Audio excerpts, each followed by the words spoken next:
The National Oceanic and Atmospheric Administration, or NOAA, tells us these frigid temperatures have frozen more than 40% of Lake Erie's surface. Scientists there predict ice cover could jump to nearly 90% by Sunday. Compare that to this time last year when ice barely covered 2% of the lake.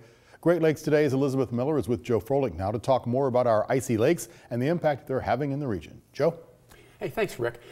Elizabeth, as Rick just said, we started the week and started the year, I guess, with about 40% of the lake covered with ice. Now they think that by the end of this weekend, we could be up to 90% ice cover.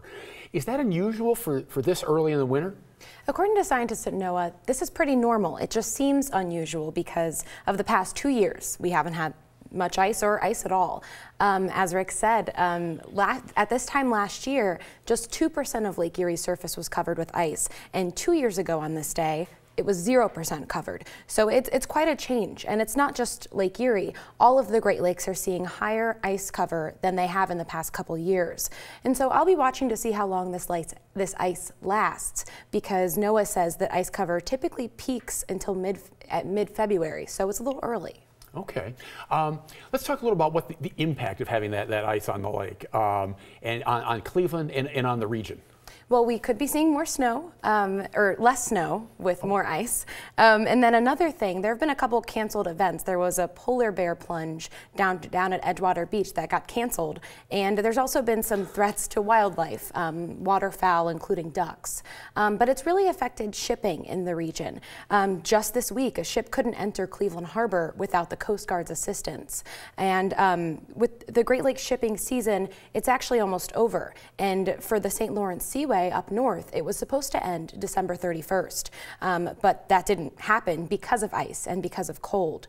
There's a ship called the Federal Biscay that actually got stuck in a lock. Well, there was a lock up there that got frozen, and so it's still frozen. And so there's the Coast Guard and Canadian ships are really working to try to get that ship out of the St. Lawrence Seaway, and there's actually 4 other ships behind it waiting to pass the Seaway as well. So the Seaway can't close until those ships are through. The Soo Locks, which connect Lake Superior to the lower Great Lakes, won't close until January 15th. So the Coast Guard's trying really hard to keep that part of the lake ice-free. And there was was there not a ship earlier this week in Cleveland Harbor that needed assistance because of ice? Yeah. Okay. You mentioned waterfowl. What's up with the ducks? Yeah. So I actually saw a post from Tim Jasinski, who I know has been on Ideas. He's with the Lake Erie Nature and Science Center, and he talked a little bit about ducks that might mistake an icy parking lot or an icy road for a lake, and so they end up there. And so he advised if anyone sees that, there was a sighting at a Home Depot parking lot, to take that duck, put it in a box with holes in it, and take it to the Lake Erie Nature and Science Center where it can be taken care of. Oh, okay. Now, eventually this will melt. Yes. But will this thick ice that we're going to get and almost total cap, how will it affect us going forward for the rest of the year? So we probably won't know those effects until the end of the winter, if at all. But I did talk to Ed Verhamy, who's a scientist at Limnotech, which is a engineering environmental firm. And I talked to him about this, and he said that the early ice on Lake Erie could affect wildlife and possibly algae. It'll be interesting to track, this particular year and icing so early, and how long is that going to last, and potentially affecting spring plankton blooms and going to the blooms this summer.